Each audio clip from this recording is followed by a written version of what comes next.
to say, okay, I'm sorry, please talk, or please sit at the dinner table and have food with us. They really get quiet. They start sulking quite a bit. And you come to realize, okay, there are certain issues which I am not happy about, right? What do I do about these things? How do I address these issues? Or sometimes they happen even after 10 to 15 years of married life. Sometimes there is uneven growth within the family. The husband has spent more time, or the wife has spent more time in intellectual discussions, in sessions on spirituality.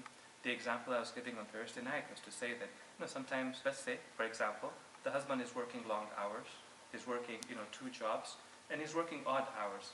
So he doesn't really have time for, spending time with the family, for going for lectures, for reading books, so on and so forth. But the wife, she has more time, so she reads books, she, goes for lectures on ethics and spirituality. She's very much a part of the community. So after 10 years of time, you can imagine, intellectually and spiritually speaking, the two are at completely different wavelengths. And suddenly they look at each other and they see certain behaviors, certain values, certain philosophies that are clearly clashing with each other. Now this is between husband and wife, but also happens between parents and children as well. One day a father or a mother will look at the child and they'll see certain behaviors in the children that they're not very happy about. So how do you deal with those behaviors?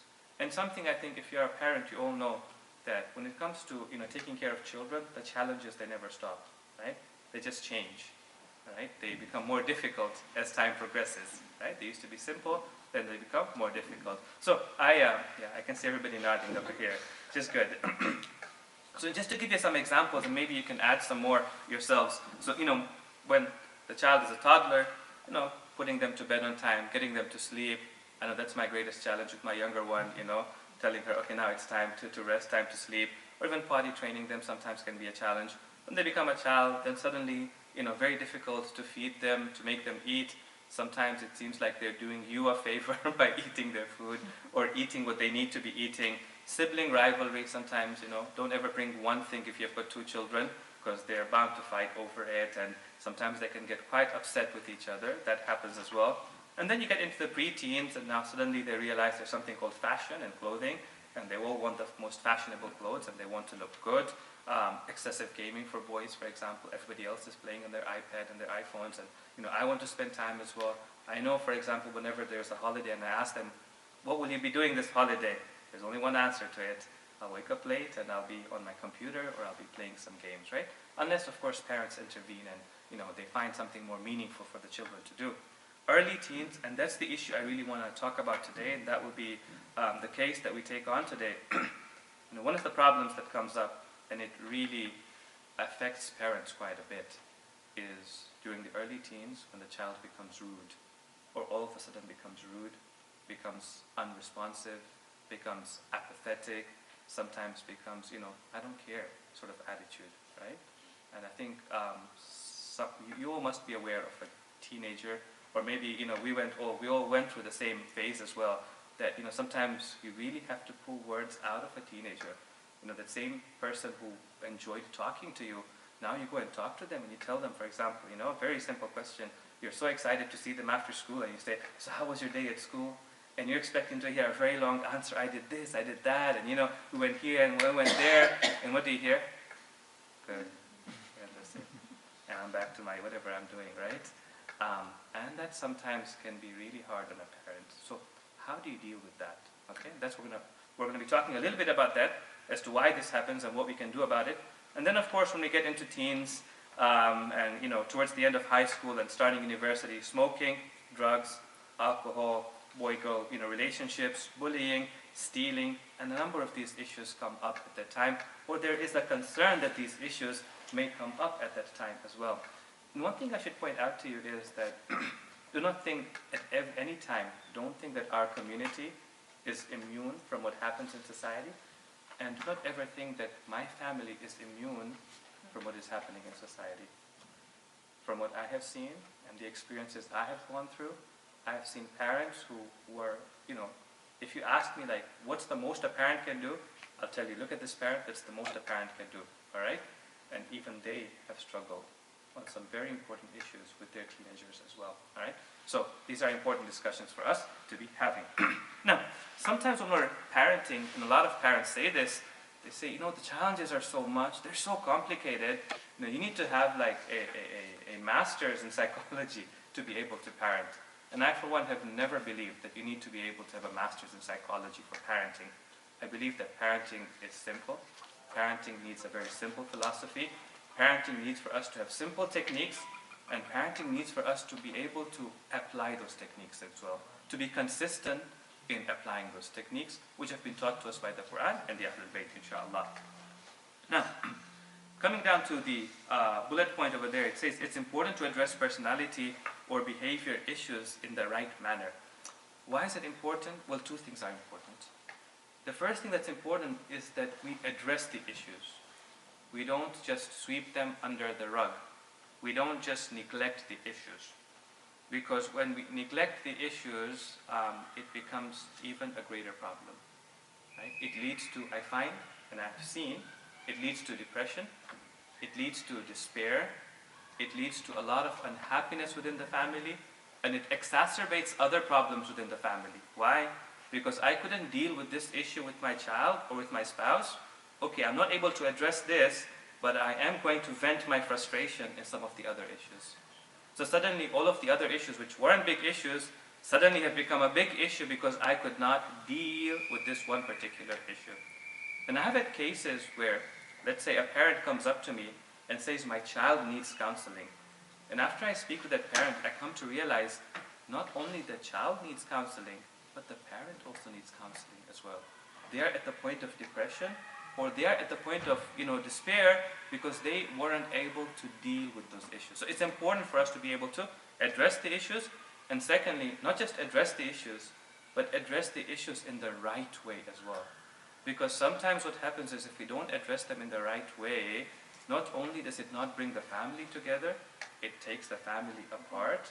Not only does it take the family apart, not only does it distance your child from you, it even distances the child from Allah subhanahu wa ta'ala. It distances the child from the religion as well. And we have seen cases where children say that I detest not only my parent, but I detest my religion, I detest God, I detest all of these things. Why? Because certain issues were not addressed properly, right? In fact, sometimes we even see cases, and you can see it for yourself, where the child will do quite the opposite, or the spouse will do quite the opposite, just to spite the other person, because things were not addressed properly. So, one, we must address the issues, and two, we must address the issues properly as well. Okay? Now, so therefore, in the discussion today, there are two dimensions that we must address for maintaining a healthy family. The first is we must address the conflict within ourselves.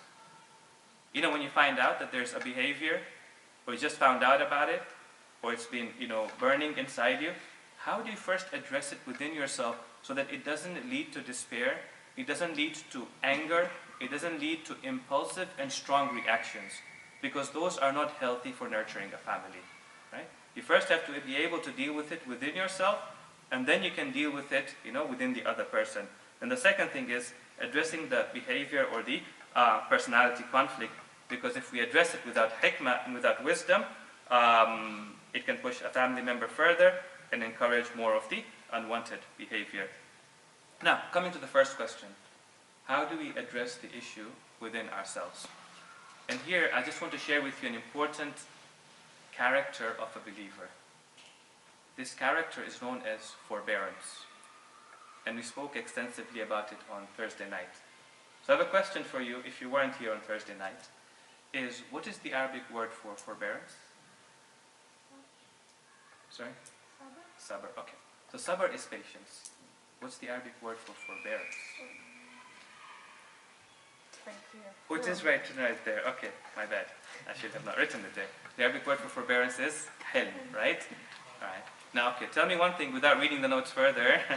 Tell me, what's the difference between patience and forbearance? Sabr and hilm. Why do we have two words for it in Arabic? And two words for it in the hadith as well? When I say I'm patient and I say I'm forbearing, what's the difference between the two? When you're forbearing, you're living the patience, like how do I say it? You're actively. So give me an example, for example. So, for example, if your child is a drug addict, So instead of just being patient and, forbearance would be, okay, you're helping him, you're going through the trials and the whatever the drug addiction comes with, but there's a goal at the end. Okay. So what you're pointing out is actually the difference between sabr, patience, and istiqamah, perseverance. Right? Patience means I sit there and I do nothing. Perseverance means that I'm patient, but at the same time I'm working towards a goal as well. Good. But patience and forbearance. Yes. Patience plus wisdom is hell. Is hell, is forbearance. Okay. All right. I think that just to add to him, that just kind of not only patience, also finding to resolve the problem and then to have better way to address the issue. Okay. Those who are here on Thursday night, if they want to share. All right. I'm not sure who was there or who was not, but okay. So patience and forbearance. Sometimes you come across a situation in life, it's hard on you, but there's nothing you can do about it. You lose a member of the family. Or sometimes you become sick and there's no cure for it, for example. Or sometimes you lose wealth and there is nothing you can do to get it back immediately. So there you're patient. In what sense? You don't complain against what Allah subhanahu wa ta'ala has destined for you. If this is what God has destined, I submit to it. I don't complain against it. Can I do something about it? Really, I can't do anything about it. Sometimes a situation comes up in life where something wrong happens and you can do something about it. But the thing that you can do about it is the wrong thing to do. Somebody comes and swears to you, there's something you can do about it. You can swear back at them. Somebody comes and gossips about you, there's something you can do about it. You can gossip about them, for example, right? Somebody comes and says something which is wrong about you, you can do the same to them, right? And you choose not to do that. That's called forbearance, help, right? In relationships, we have to have a lot of help, especially in our family. Why? Because as you're nurturing a child and trying to get them to change their character or trying to get them to change a little bit of their personality, it takes time. And because it takes time, you will have to be patient, and sometimes you'll have to overlook some of the things that they say to you. You'll have to overlook some of the things that they do to you as well. This is called having hilm. The hadith is beautiful, and I've given it to you as well over here. It says, "Utlubul ilm," acquire knowledge, وَتَزَيَّنُوا بِالْحِلْمِ, and adorn yourself with forbearance, right? Why? What's the relationship between the two? See, when you have knowledge, then you can see a person's faults, you can see their mistakes, you can see their flaws in their thinking, you can see the flaws in their decision making, you can see the flaws in their character because you have knowledge. Now that you can, you're also going to need forbearance with it as well. One of the scholars he put it very beautifully. He said that knowledge is the beauty of the mind, and forbearance is the beauty of the heart and the character. We need a lot of forbearance. I'm going to talk a little more about it as well, inshallah. Now, I was reading a book, it's in Farsi. For those of you who are Farsi speaking, it's called Tasahil Aramesh, to the shores of tranquility. It's 5 volumes, and I forget the author's name now, Fahidi or Ahadi, I can't remember now. He's a scholar in Qom. And in this book, he talks about marital relationships and some of the issues that come up, especially during the early days of the marriage. But some of the advice that he gives works in a family setting as well. And he teaches us how to develop forbearance, especially within the family, right? And he gives 2 pieces of advice that come to us from the Ahlul Bayt. The first piece of advice that he gives us, he says that when you see a person's flaws, it becomes a little difficult for you. So whenever you see a person's flaws, keep them next to their strengths as well. See their flaws, but also see their strengths as well. If all you do is see a person's flaws, it's going to be very hard for you to have forbearance, right? And sometimes we do that. Sometimes we compare our family to another family. And because we don't know what's happening inside that family, we see them as perfect families. So whenever we compare our family to their family, we say, look how many flaws there are. Look at my child, he can't do this, he can't memorize that, he can't pray like this, he can't recite Quran like that, he can't do his homework on time, he can't do this, he can't, my wife or my husband like this and like that. And we become very depressed, and that forbearance is taken away from us. But if we see their flaws next to their strengths as well, okay, fine, they can't do this. Well, alhamdulillah, they like to go into nature and admire the creation of Allah subhanahu wa ta'ala. they like to, let's say, read the Quran, its translation in English, and they like to understand what's been mentioned in the Quran. They like to have intellectual discussions. They like to spend some time thinking about their lives. Many other things they like to do. If we see those positive strengths as well, it gives us forbearance. The second way of developing forbearance is not to look at others, but to look at ourselves. Right? Many times we don't have forbearance, this author says, because we think of ourselves as being perfect. Right? We think that we've not made any mistakes. Right? So you look at another person, you see how many mistakes they have, it takes away that forbearance from you. Therefore, the hadith teaches that when you want to look at the flaws of others, first look at your own flaws. Especially when we're angry with somebody, we're unhappy with somebody, right? Then everything that they do goes under the microscope. We're sensitive to everything that they do, right? When you're unhappy with somebody, right? So you're unhappy with your spouse, anything that they do, why did you do that? Why did you say that? What did you mean by saying that, right? But the moment we realize that sometimes we do the same things as well, or we have some of the same flaws as well, it gives you a lot more forbearance. Right? So two beautiful ahadith, if you can just look at it together, both of them from Imam Ali alayhi salam. He says a person's own flaws are sufficient to distract him from the flaws of others. Right? But if you don't look at your own flaws, then suddenly somebody else's flaws, even though they're small, become very significant in your eyes. Right? The second hadith, one who does not recognize his own flaws magnifies the flaws of others as well. All right. So the first thing is that, we have to address the issue, but we have to have forbearance in addressing the issue. There are no instant results when it comes to developing behavior and changing personality. Think of it as, doing pottery, like working with clay. All right? If you try to make it right away, you'll break it. If you try to change it right away, you will break it. It takes time to mold clay. It takes time to mold character. It takes time to mold personality. If you try to get instant results, you will break that person. And we don't want to do that. That's the first thing. The second thing, of course, is we also have to be able to address the issue. Now, of course, every issue is different from another issue, right? I can't give you just general principles for addressing every issue. So today, I want to pick on one of those issues.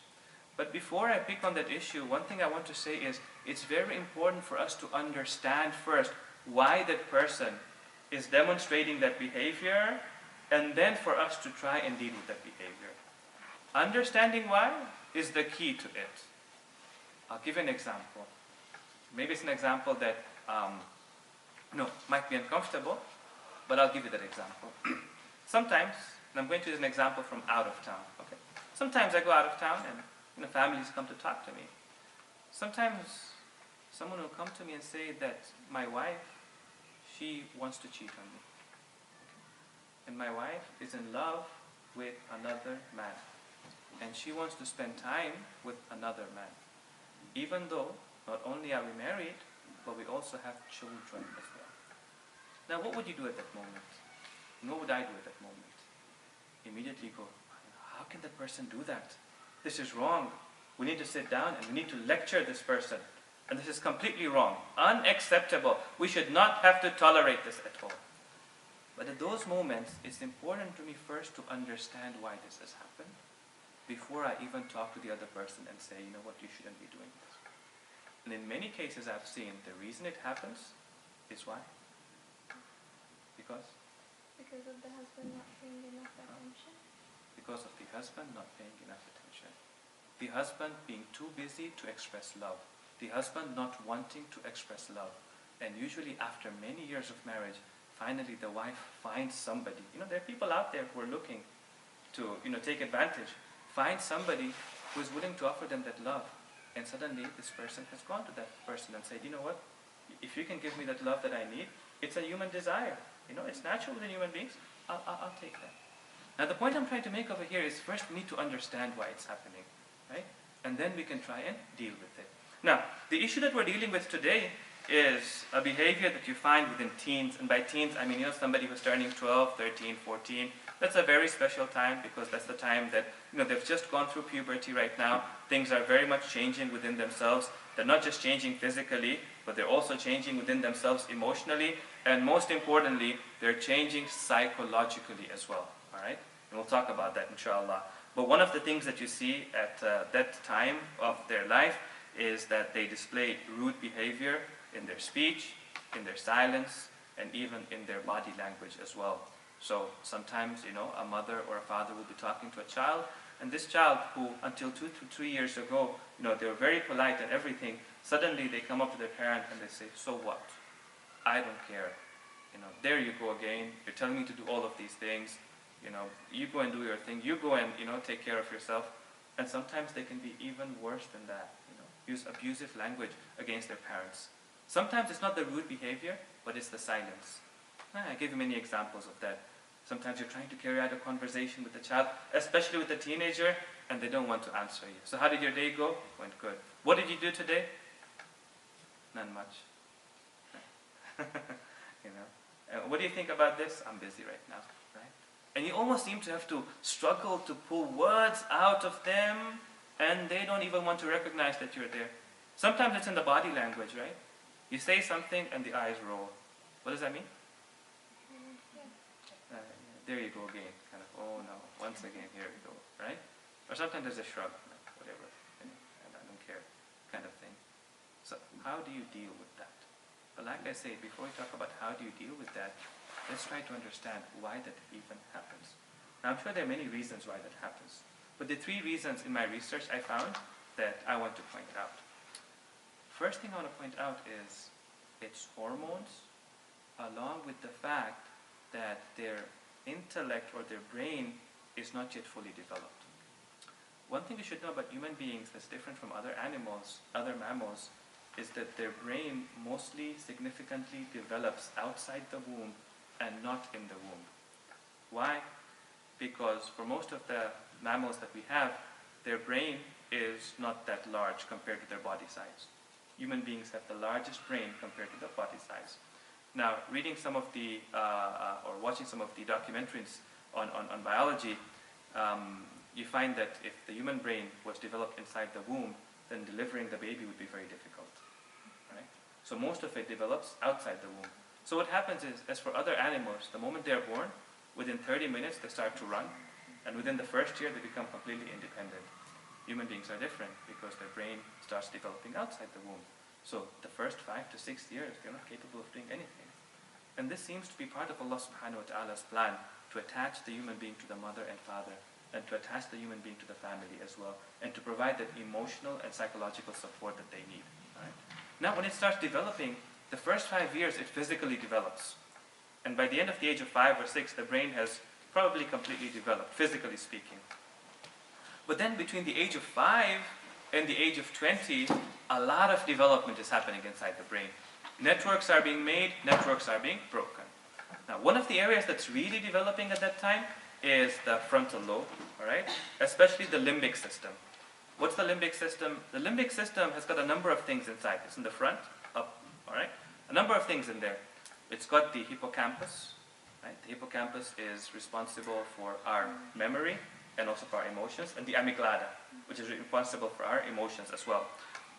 For example, I was recently doing a presentation on drugs and how drugs affect the brain. The most important area of the brain